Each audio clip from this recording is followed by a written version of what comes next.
Hello and welcome to Pluribus Unum's Fireside Chats. Not as good as FDR's, but hey, it's something. Now, there's one thing that I think a lot of you are probably going to be saying in the comment section, and that's, wait, isn't this a pretty obvious subject, given what we know about your political views and how your Mexican presidential election series has been like? What candidates that you've stated like more positive coverage of, and what candidates you haven't said positive coverage of? Isn't this pretty obvious? Why are you making this into a podcast episode? Because I didn't have any other ideas. And I actually briefly also considered doing a presidential poll thing, like what I did with the American presidential elections, but I decided against that because I didn't want to clutter people's feeds, and it would have made way more sense if I did that in the build up to me releasing my 2024 Mexican presidential election video. I guarantee you, if I'm still doing this shit by like 2030, then I'll do it then. But before we get into any of that, let's get right into the news. First, an update on the Greenland election, because it just happened, because I literally made the episode the day before the Greenland election happened, and my video is fucking stupid, because I was completely wrong. Granted, there was literally only one poll that was available at the time that I saw, and it literally showed the results in a very very obvious way. But here are the actual results that happened. Adasut got 2. The governing coalition got 7 for the Inuit Community for the People Party, and Siumut got 4. Nalarak got 8, and the Democrats got 10 seats. Results that were so bad that the Siumut party had actually, their leader actually resigned. And apparently my coverage wasn't even that accurate, because apparently, literally just the day after the election happened, all of a sudden, people were talking about how the Democrats are actually a independence party? And I'm like, wait, what? Literally, hold on. Let me look. Because I think literally the wiki page is just completely wrong. See, the edit, here's the page as it says here. Ideology, Greenlandic unionism, liberalism, social liberalism. Alright, that was it. That was the revision on March 4th, 2025, which is the one that I had to primarily read, for the episode. And the day of the election, updated, it is... apparently the first one deleted its position, and it said now it supports independence as the end goal of a gradual process that starts with self-determination, and then it changed it again to being it says soft independence. It's like, what? Even the electoral analysis that I was going to give in this video is actually wrong, because my belief going into it was that the reason why the left-wing coalition lost, while the right-wing parties, the other two right-wing parties, won, especially with the Democrats winning, was because I thought that was because they were afraid of independence. But apparently, Democrats aren't even that anti-independence. So it's well, what now? What is the analysis? The analysis is Greenland is weird. Speaking of weird, remember a Philippine president? Remember Rodrigo Duterte? Well, a very interesting thing just happened. The Philippine police had actually arrested Rodrigo Duterte and sent him on a plane to the Netherlands to face charges of crimes against humanity, according to the incumbent president Ferdinand Marcos. And it's because of the most famous thing that Duterte is very famous for, his, extremely deadly anti-drug crackdowns, which he oversaw while in office. And one of the first things that a lot of people said was, see, the ICC can actually do things if people actually follow the rules, but since Israel doesn't follow the rules, of course they're not going to get punished. But you see, the Philippine police did this. But also you need to understand a broader analysis, because there's a little bit more. Was this inevitably a good thing? Yes. Was this done for good reasons? No. Because the reason why is Ferdinand Marcos and Duterte don't like each other. They hate each other. They hate each other with a firing passion. They are basically two people who want to have a stranglehold on Philippine politics, and they're standing in each other's way. So this get Duterte out of the way for Marcos to remain in control. Although, funnily enough, one thing that happened is there was a separate news story that I saw, and it said Duterte is a no-show, and I was just like, I was a little confused for a second, and then I clicked it, and it's like, oh, he was there, but he just didn't show up to the court. He said, like, oh man, I'm so tired. Can I just stay in my room? And then they allowed him to do it via like a link. That's just funny. These authoritarian tyrants always do the same thing. When they're in power, they're like, "Oh, I am big and strong and powerful." But then when the shoe's on the other foot and they're the ones who are getting punished, they're like, "I'm weak, eepy boy." That's always how it is. Speaking of authoritarian tyrants, let's move on to Ecuador, because Ecuador is having a situation that is ringing the alarm bells. So, Blackwater founder is going to help Ecuador, quote, do what it takes on gangs. Ecuador security forces will very soon receive advice from Eric Prince, the private security executive, on fighting criminal gangs that are attempting to increase violence ahead of the April presidential runoff vote, Interior John Reimberg says. President Daniel Noboa, who was locked in a tight contest with his leftist rival, said this week the South American country would work with Prince, who founded Blackwater before renaming the private military company and selling it in 2010 after several employees were indicted on charges of unlawfully killing Iraqi civilians. These men were convicted but later pardoned by President Donald Trump. Daniel Noboa has declared war on gangs as he tries to control violence with military presence on the streets and the state of emergency declarations in dangerous areas. Eric Prince's group will help us, and we are going to do what it takes to achieve it, Reimberg told Reuters late on Thursday. It's everything we have to do. We don't rule out absolutely anything. Which is very troubling because, again, these are the same political figures that are, like, emboldened by people like Trump and around the world. Like, I mean, for lack of a better term, it's Operation Condor all over again. You know, the U.S. backing authoritarian despots who are literally going to use military force to combat political and otherwise opposition, and they're going to just push forward. Like, literally, that's literally what it is. It happened in Argentina, it happened in Ecuador, it happened in El Salvador, and conservatives love those three, so they're trying to push this kind of rhetoric around the rest of Latin America. But there's one more thing that I need to point out with this. Remember, Blackwater, the Blackwater guy, the guy who leads a private military contracting firm, an American private military contracting firm, whose employees are known for committing crimes against humanity, who literally got pardoned by Donald Trump. Yeah, Trump is setting up for the coup. He's setting up for a coup. He literally is setting up for a coup. That's what Rafael Correa and Andres Anres, they said. They said that they were worried that Daniel Noboa was going to launch a self-coup because he's so unpopular that Luisa Gonzalez is going to win. And this round, she might win. And they're not going to let that happen. Like, 100% certainty, I'm just gotta be blunt. I 100% think that they're going to try a coup in Ecuador. That's what's going to happen. Whether it's successful is a different story, but they are going to 100% try it. Because, come on, you don't go, I'm going to launch a massive, like destruction of civil liberties, and then go, I'm going to invite American military contractors, and also, look, dude, he's literally just been, he tried to rig the election. You do know this, right? Like, he tried to rig the Ecuadorian election. He used state funds to help his own campaign. He literally tried to rig the election in his favor. He refused to follow the rules that requested that he not be in power during the election, and he continued to do that. And there's a reason why, and it's right there. A private military contractor is going to benefit greatly from this. So is Noboa. Noboa and him and Trump are going to benefit greatly from this deal.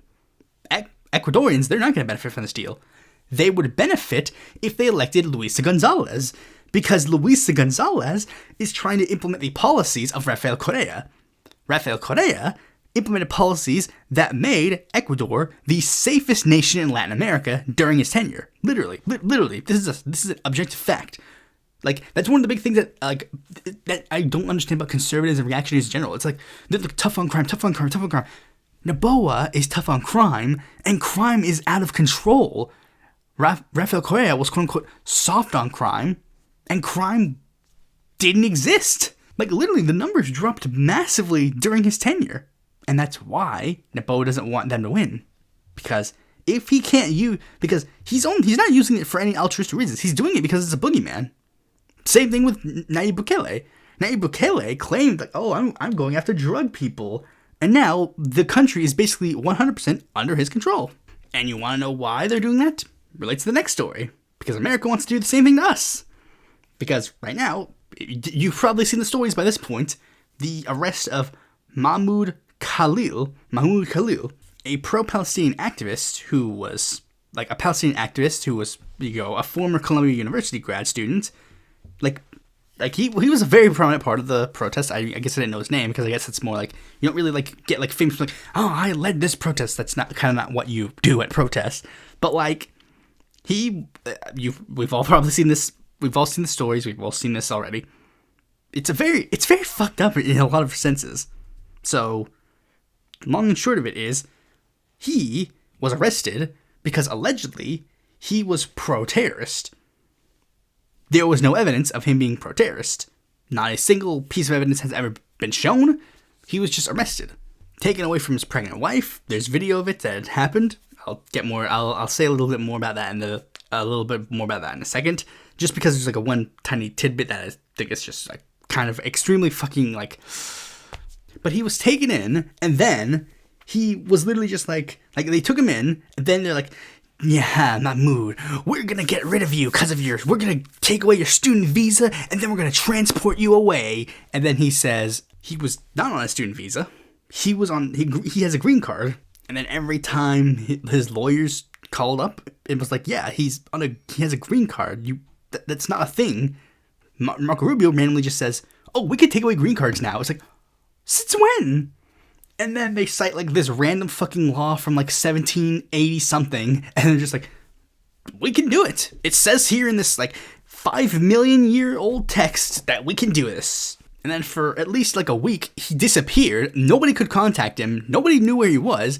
Turns out he was transported from his home state to like a fucking southern state with one of the harshest criminal like proceedings. And despite the fact that the Trump administration and everyone involved in it has stated multiple times he has not been tried with anything, and they're trying to investigate, they're allegedly investigating, he's still being detained without any chance, with no contact, and it's just insane.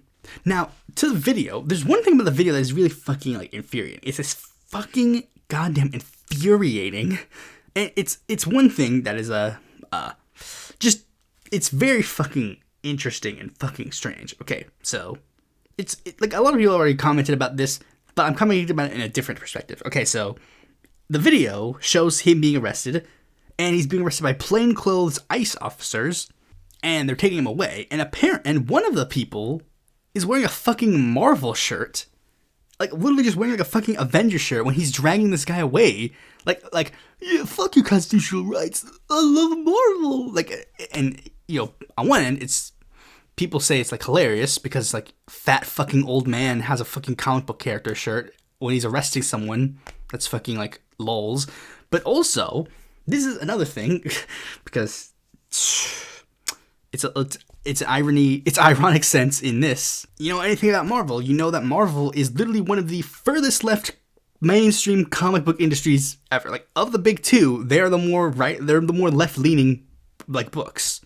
Marvel is literally a series, like Marvel is literally as a company like pretty like not even necessarily left-wing, but more like at least somewhat left-wing.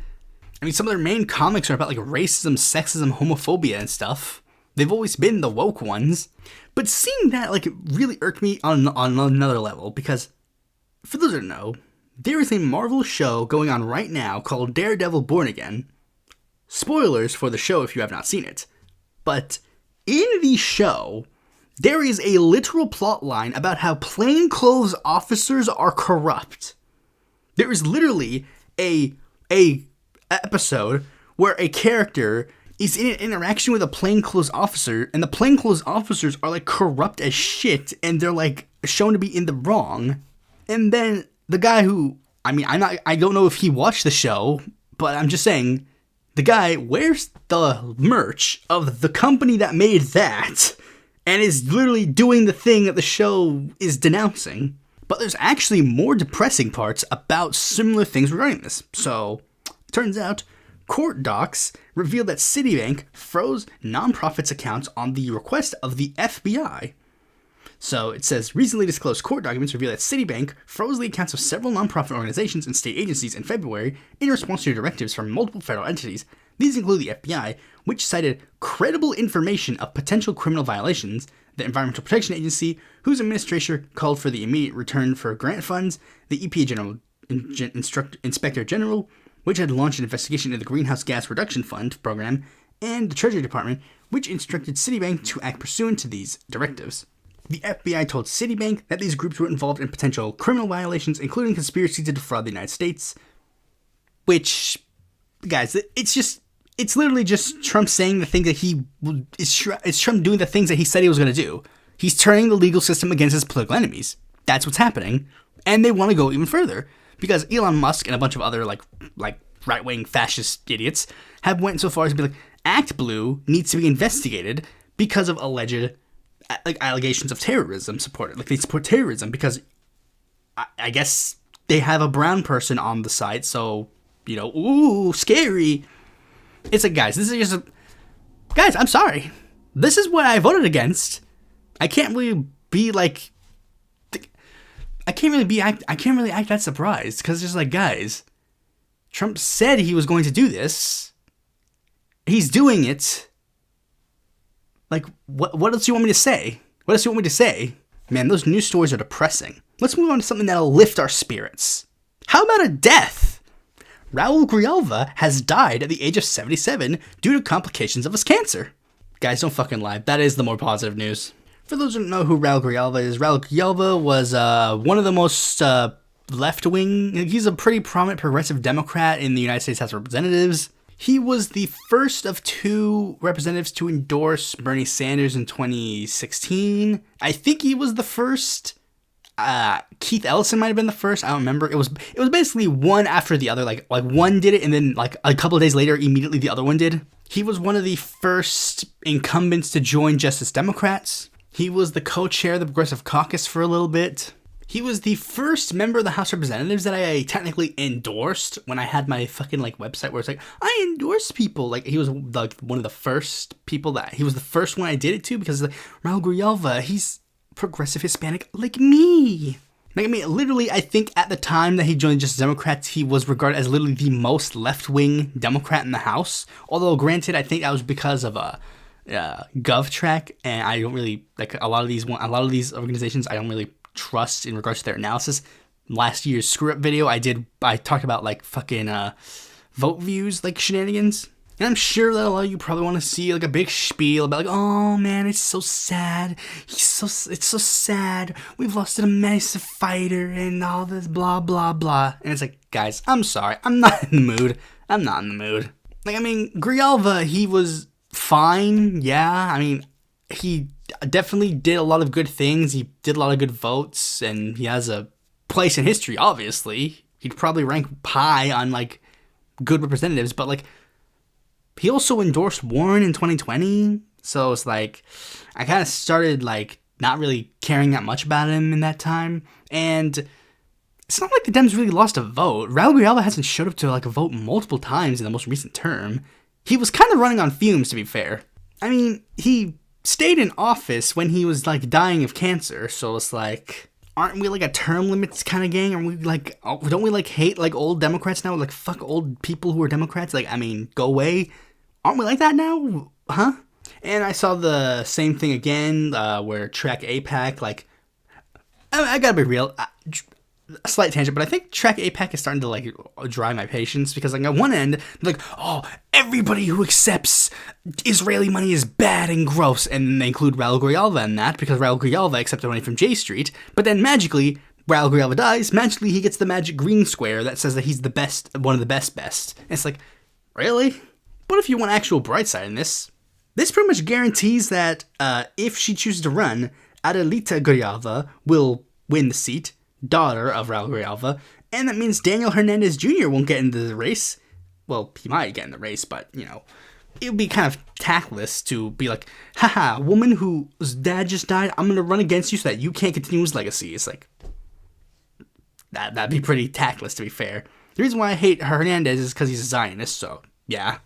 And speaking of disappointment, let's move on to the next story.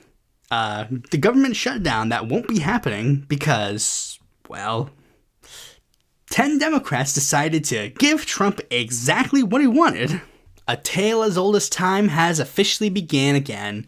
Democrats say, we can't do anything, we're out of power. They get power and they say, we're scared, get it away.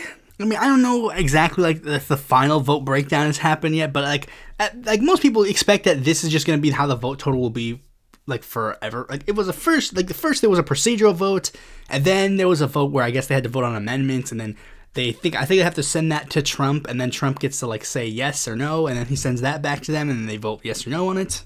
But most people don't really care about that. The fact that they voted the yes to send the bill forward. So the specific details are a little bit like not really, nobody cares about that. But like the bill itself has been sent. They just get to like mark which parts of it they will follow through on and which parts they won't follow through on. The vote was 62-38 with one Republican flipping, Rand Paul, saying, no, I'm not going to vote for this because Rand Paul does not want any government spending. And the Democrats that did vote for this are Dick Durbin, Catherine Cortez Masto, John Fetterman, Kirsten Gillibrand, Maggie Hassan, Gary Peters, Janine Shaheen, and Brian Schatz. Alongside Angus King, who's an independent. You know, they include that little ranking. Now, the ones that are surprised, like, I mean, if you actually look and analyze a lot of these people, it's not really that surprising to an extent. Some of these people, like, really, it seems like the ones that are the most surprising are Gillibrand and Schumer. Like, I mean, on one end, you got people like Masto and Fetterman who allegedly need to vote for this bill because they're swing state Dems, so they're like, we need to vote for this bill. Fetterman getting a little bit weary by saying, like, when I voted for this bill, I did not support it. It's like, yes, you did. You voted for it. You vote. I did not vote for the bill that would do this thing. It's like, yes, you did. You did. You voted for it. Peters and Shaheen, they voted for it because they're on their way out. They don't have to face any repercussions for this. Schatz did it because he's a cuck, who literally doesn't even deserve to have the seat that he does, because he was chosen as basically a fuck you to a dying like Asian man. Like literally the white governor of Hawaii had like an Asian man who was the Hawaiian senator who died, and he said like, hey, as my dying wish, can you appoint another Asian person? And he said, no, white people. Like, I mean, Brian Schatz is one of the fucking people that likes to pretend that he's like this big fucking resist lib, but it's just like, dude, you just voted to give him what he wants. And that's another thing, like, one of the big things that people really seem to not understand is like, Chuck Schumer basically ran on this whole thing where he's like, I am preventing the Republicans from getting what they want. They want to shut down. It's like, no, they don't want to shut down. They wanted the bill. You voted for the bill that they wanted, and I know this because they're cheering that you voted for the bill. Like, bro, this is like, and here's the thing, like, Dems are fucking pissed. Like, there are a lot of House Democrats who are just like, what the fuck, man? What the actual fuck? Why? And the reason why is because Dems are limp dick idiots who don't understand how to do anything. But won't they blame the Democrats for the shutdown? I don't fucking care. Like, I don't care. Like it's like, but people will suffer. Good. Generally good. Let people suffer so they learn the truth. Dude, people are at the point where they're literally just saying, like, yes, do accelerationism. Make the situation so bad that people realize, oh shit, wait, hold on, wait. Electing Trump was a stupid fucking idea. We're brain dead. Why did we do that?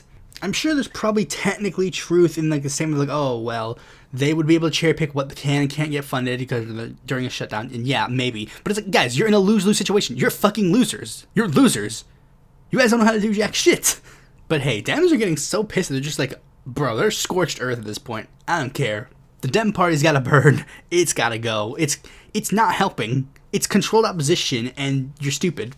Like, I mean, and before anybody goes into comments, no, you still have to vote for the Democrats even when yeah, whatever, dude, whatever. I'm a socialist. I don't give a fuck about the Democratic Party.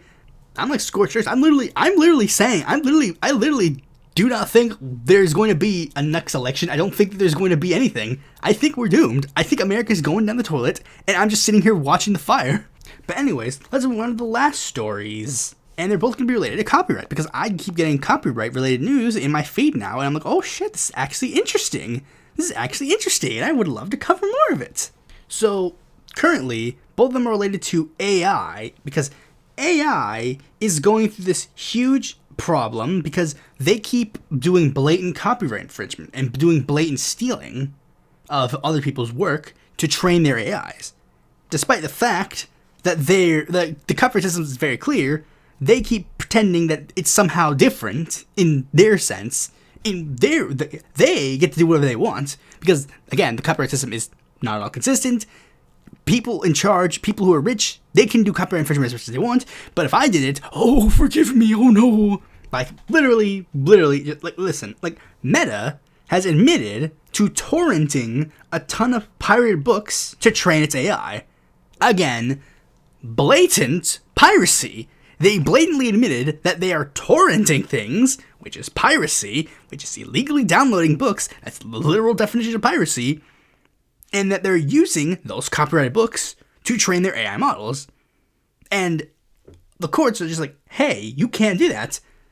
And Facebook apparently decided to do something that is called the Bob Dylan offense, because literally it says that like Meta apparently tried to cite song lyrics from Sweetheart Like You that say, steal a little and they throw you in jail, steal a lot and they make you a king, as evidence for, like, trying to, again, blatantly pirating. Dude, this is very blunt and basic and obvious. Why is this up for debate and why is this up for discussion? This is like a blatant, like, guys, I'm just saying, if piracy is a very serious crime, a very serious thing, then Meta should get in trouble. Mark Zuckerberg should get in trouble. But he's not going to, because he's rich, and rich people can get away with a lot. Again, he's doing the same thing that Aaron Swartz did. The difference was Aaron Swartz wanted to help people and spread information. Mark Zuckerberg wants to make his robot talk better. Mark Zuckerberg gets to roam free. Meanwhile, Aaron Swartz killed himself because he was going into financial ruin and possibly going to face 35 years in jail. But I'm supposed to take the copyright, copyright as a very serious institution that we can't do anything to reform or make changes or anything. We have to take it like 100% seriously. We can't do anything different. We can't do nothing. Like, it is a very serious matter, copyright infringement. It's very serious. So I genuinely don't care. I genuinely do not give a shit. Because these rich people are they're just blatant, like when we're in a situation where rich people can blatantly get away with piracy, but people who are, it's the same thing with everything. Rich people can do whatever the fuck they want, poor people can't. It's capitalism that's the problem, not copyright infringement. And another story regarding this comes from the guy who runs OpenAI. So, like, OpenAI is one of the people who's trying to lead the charge against, like, no, you see, it's okay when we do it, but it's not okay when other people do it. Like, here's the thing here.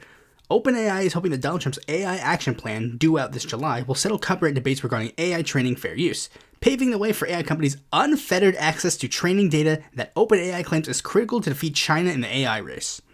Currently, courts are mulling over whether AI training is fair use, as right holders say that AI models trained on creative works threaten to replace them in markets that water down humanity's creative input at all. OpenAI is just one AI company fighting for the rights holders in several dozen lawsuits, arguing that AI transforms copyrighted works it trains on and alleges that AI outputs aren't substitutes for the original work. So far, one landmark ruling favored rights holders, with a judge declaring that AI training is not fair use, as AI outputs clearly threaten to replace Thomson Reuters' legal research firm, Westlaw, in market.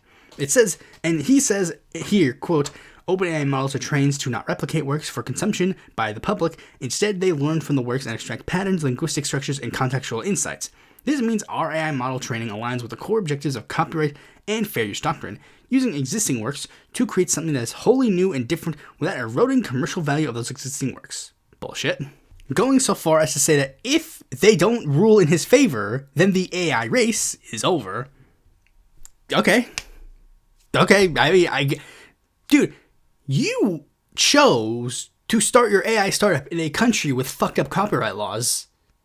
You have to suffer the repercussions. Want to do something different? Change the laws. If you want to change the copyright system, change the copyright system. Not,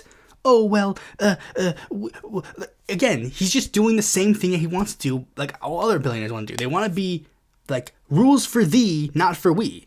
And the same thing happened with, before, where OpenAI was like, DeepSeek is using our AI to train its AI. Can you believe these guys? It's like, you steal other people's work and then, like, use them. It's bullshit. Like, it's bullshit. We don't copy your works. Yes, you do. Because everybody copies works. Everybody does. Everybody. Read Right Culture. Lawrence Lessig. He knows this. He's got an egg on his... He's got a big egg. He knows what he's talking about. And that story immediately, right there, also proves, like, yeah, you failed. You fucked up. AI models trained on creative works. That breaks one of the rules. Like, let's go over the rules of fair use. Again, fair use rule number 1. Purpose and character of the use, including whether or not it's a commercial or for non-profit educational purposes. Does ChatGPT and OpenAI charge for ChatGPT? Let's check. Yes, ChatGPT Plus is a paid subscription service that uses the AI, which would therefore use the copyrighted work. Yes, copyright infringement. 2, the nature of the copyrighted work. They're trying to copy, like, creative works, and those are not going to get you any favors. Literally, if they're going to only scan like biology textbooks and like fucking like history books, then maybe they'd have an excuse. But no, they want to scan real books, like creative works, so that ChatGPT can then copy and create it. Not fair use. Amount and substantively of the portion used in relation to the copyrighted work as a whole. They want to scan the whole books. That's copyright infringement. Copyright infringement. Copyright infringement. Not fair use. Effect of the use upon the potential market or value of the copyrighted work. These threaten to get rid of the human-made works.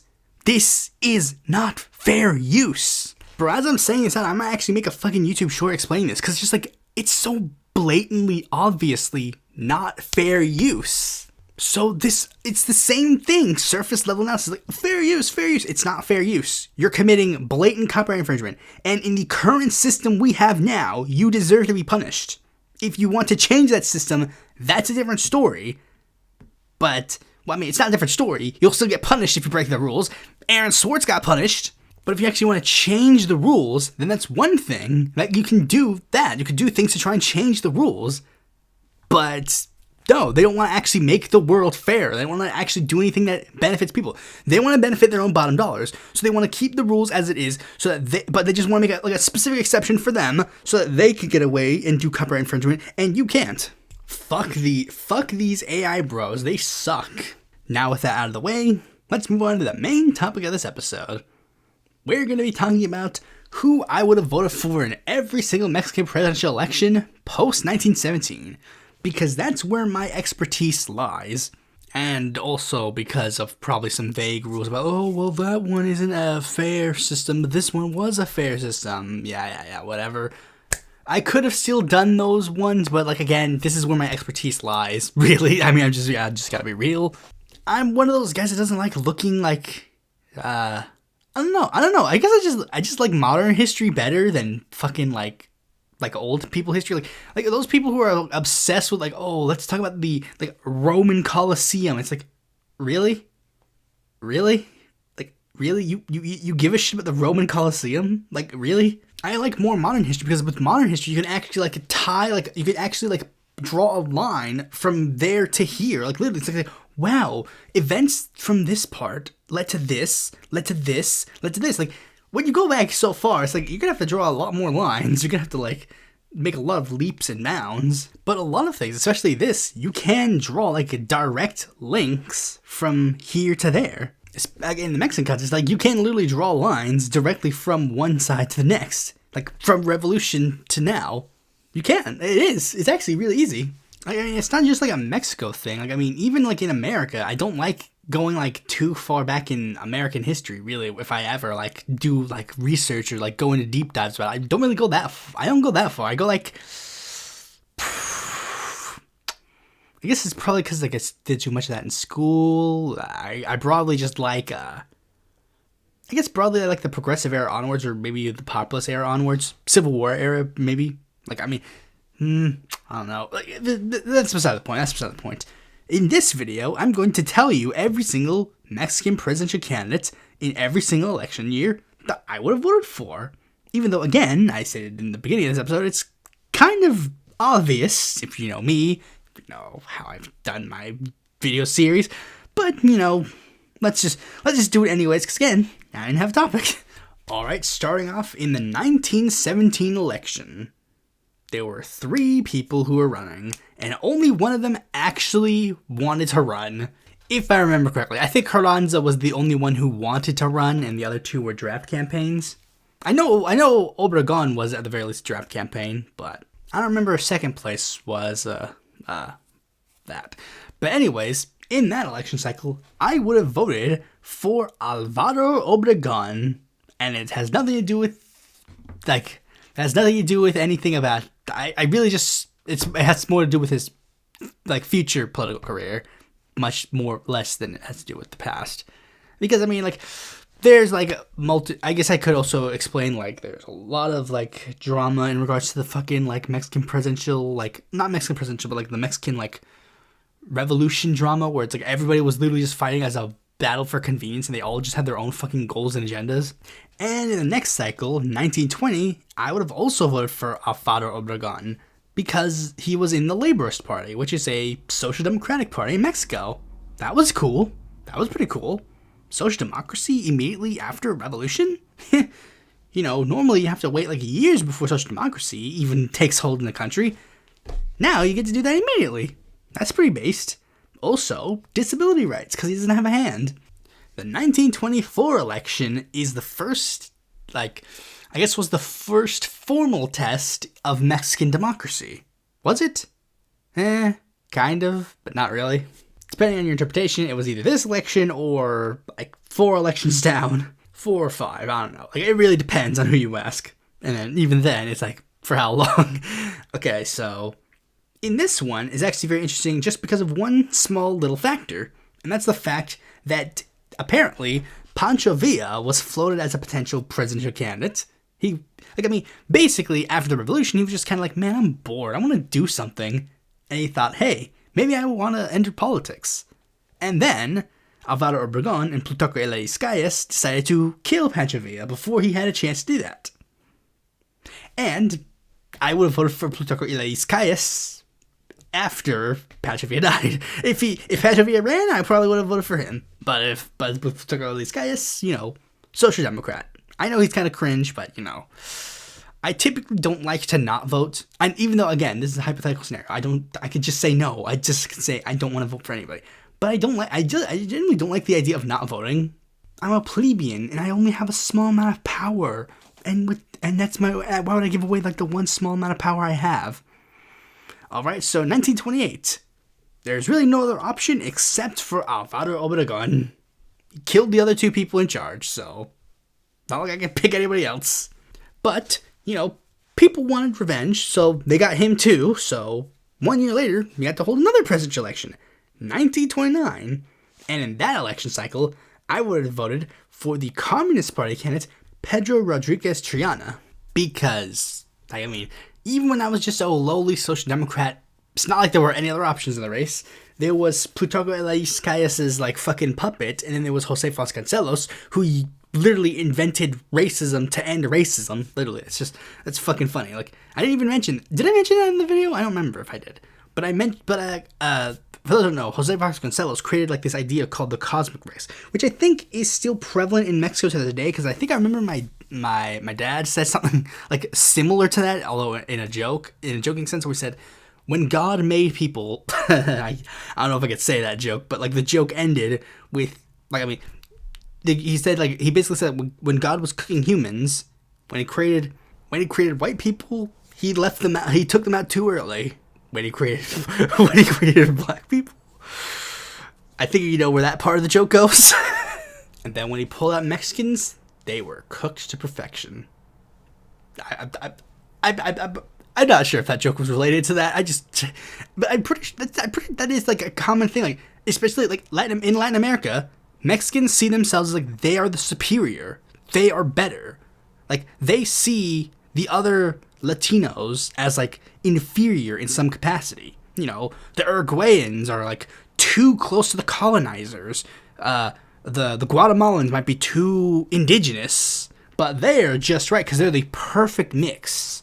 That was Jose Vasconcelos' crazy idea. It was he believed in racism. He was every race is different, and every race has qualities that are good and bad, but the best solution would for all of us to fuck each other so that we can create the most perfect race of them all, which he believed the Mexicans were. coincidentally, the one that he just so happened to be. Like, it's still like, oh, we gotta work to that. No, coincidentally, the one that he was just happened to be the perfect one. Interesting. It's always interesting how these societies always work. Whenever racism always happens, it's always convenient. Like, you just happen to be the right one. You're the right one. The rest of them are the wrong one. Why? I don't know. Same thing with religion. Anyways, next election, 1934. I think we all know who it is. My boy Lázaro Cárdenas, 100%. I think I remember when I fucking made the Mexican presidential election series. I think one person literally said like, "Boy, you better wait till you get to Lázaro Cárdenas." And I was just like, "Okay." And I'm like, "Oh yeah, based." Lázaro Cárdenas, top 10 world leaders forever. Like 100%, one of the central figures of like a good ideology. Good based. He did authoritarianism, but good.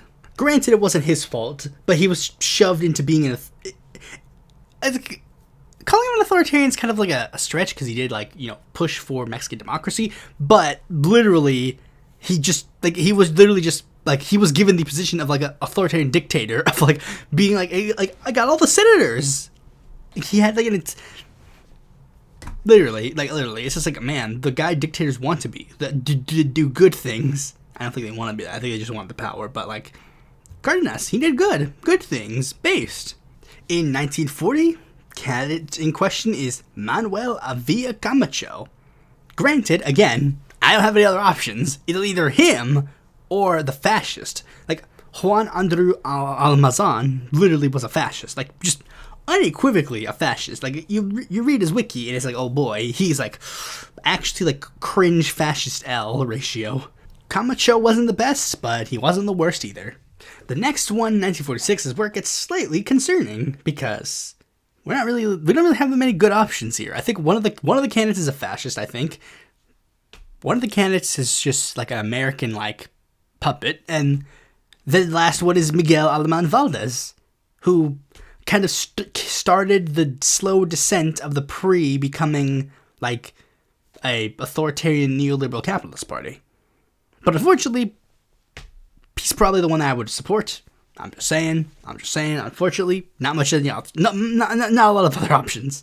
1952 is slightly different because there are actually two options that could hypothetically be good: Vicente Lombardo Toledano, a union activist, or Miguel Enriquez Guzman, who was a prominent person in the Cardenismo faction of the PRI, who wanted to become the PRI's candidate, but then was turned away. So he led a movement of a bunch of opposition parties, smaller opposition parties, to run against the PRI's candidate, Cortines. Cortines wasn't that bad, to be honest. Yeah, actually, in retrospect, I just remembered Cortines isn't that bad. So it's there were three options that were kind of interesting. Ultimately, I think Miguel Enriquez Guzman is my personal favorite, just because of the sort of the populist appeal. I like more left wing populism than just hardline whatevers. But I think he's kind of cool. Lombardo is cool as well, but Guzman's a little bit better.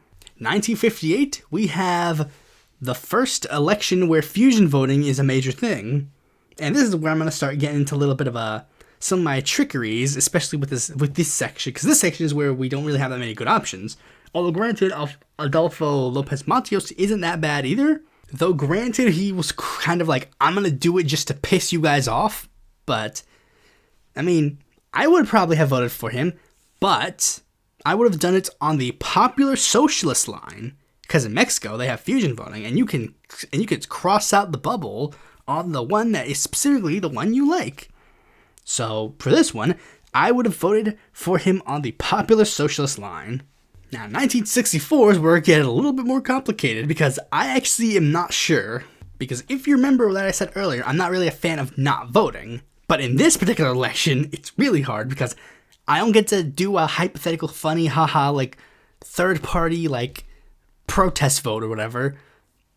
The two options are Ordaz, who is literally the worst president in Mexican history, versus a member of the PAN, who is literally a fucking authoritarian conservative party. So it's I don't really get any winners. So I'm just gonna say, like, I'll be fair and just say I'll probably like wash my hands clean of the affair. But like, if I did vote, I would sadly have to vote for Ordaz on the Popular Socialist line, if I had to. But this is the one where I actually will say, at the very least, I just, given in retrospect, you got to put yourself in two mindsets. You got to put yourself in the mindset of someone who would be there and someone who would like doing it in retrospect. Whew. Hell, for all I know, I could actually make a case to vote for the PAN candidate in that election just because Ordaz is that fucking bad. 1970, Echeverria is not that bad. He's like kind of bad, but I put him on like I did the two lists of like the two, like the worst and the best, and I think he was like, I forget, he was on the low of the best, right? That's what I remember, right? But like he was like close to the middle, just broadly. But similarly, vote for him on the Popular Socialist line, whatever. And in 1976, you'd think that I'd be forced to do the same thing. But there was the massive write-in campaign for Valentin Campa. And I choose that. Granted, my vote is not counted, but it's there. It's there. 1982 is the first time that we get a chance to have multiple options. And not just that, multiple left-wing options. There's a Social Democratic Party, there's like a Socialist Workers' Party, not that one.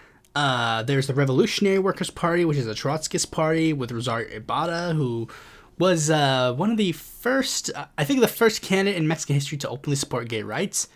But I'd probably go for Arnaldo Martinez Verdugo, because he was basically the, like, I guess I'll just say it, he was the communist candidate. Well, she was also, but like he was the candidate of the remains of the Mexican Communist Party, which was the only left-wing party that was actually giving like a somewhat viable challenge to other candidates. I say somewhat viable, but remember, Valentin Campa ran as a write-in candidate that didn't really get counted, so really, did he really get counted? Like, did it really matter? Was it that much? But like, yeah, Verdugo's kind of cool, I guess. 1988, that's where we get the big left-wing alliance. And I, of course, got to vote for Cuauhtémoc Cárdenas to continue the legacy of his father. But the question is, what party do I back him on? For simping factors, I'm going to go with the party of the Cardenas Front of the National Reconstruction. The party that used to be the Mexican Socialist Workers' Party, but then changed its mind to be a Cuauhtémoc, well, not necessarily Cuauhtémoc, but like a Cardenas foreign party. Cardenismo is kind of cool, so based. 1994 is when we get the rise of a bunch of other left-wing options. But I still gotta stick with my boy Cuauhtémoc of the PRD. And same can be said for 2000, but maybe I wouldn't vote for him on the PRD ballot line. Maybe, hypothetically, I might vote him for the PT line. I don't know, it doesn't really matter. But what does matter is the ensuing administrations. Yeah, boys, we got Andrés Manuel López Obrador coming up in 2006. I'd vote for him on the PRD line in this election. Now, 2012 might be a different story, because I'm doing research into a video that I'm making for the channel, like, a little bit, and I'm seeing, like, a little bit more of, like, the divide between AMLO and the PRD in the 2012 election. Because if you don't remember, like, Andrés Manuel López Obrador, he was, like, prominent in PRD. He was, like, he used to be the party president of the PRD, and then he, like, stopped being the president at one point. And then they appointed new people to be president, and there was a two-man race for who would be the leader. One was an AMLO diehard, and one was a person who didn't like AMLO. And the person who didn't like AMLO ended up winning. So what ended up happening is for the 2009 election and 2012 elections, AMLO kind of started distancing himself from the PRD. Like in 2009, he basically said, I endorse the candidates of MC and PT, well, as far as I've read, and in 2012, he there was like an explicit divide within the coalition of the broad left-wing coalition. The PRD, the MC, and the PT all ran candidates against each other, and then AMLO made the explicit choice of these three, the PT candidate is the best. And in 2012, he kind of used the PRD more as a vehicle for his presidential campaign, rather than, actually like running as the PRD candidate. And in this cycle, maybe I'd join along with him and be like, yeah, maybe the PRD is fucking stupid. And I was going to say stupid and gay, but being gay would be a compliment, not an insult. So for this one, I'd vote for him on the PT line. And in 2018, I'll vote for him on the Morena line so that I could vote for him on 3 different parties in 3 different elections, baby. And of course, 2024, I vote for Claudia Sheinbaum, Morena line or PT line, I don't really care which, as long as it's not the PVAM line. So yeah, now you guys know for certain who I would have voted for in every single presidential election in Mexican history post-1917. Why don't you all comment down below who you would have voted for? Or don't, because this episode, really, you could just watch the news stories and then not watch the main topic, because the main topic is kind of boring. But I didn't have the time to make a proper one because I was too busy writing and doing the episode proper for Thursday. Anyways, that's all I gotta say. Thanks for watching this video. Be sure to like, comment, share, subscribe, and click the bell to for fun when a future video of mine comes out. And if you want some more content from me, consider supporting me on Patreon.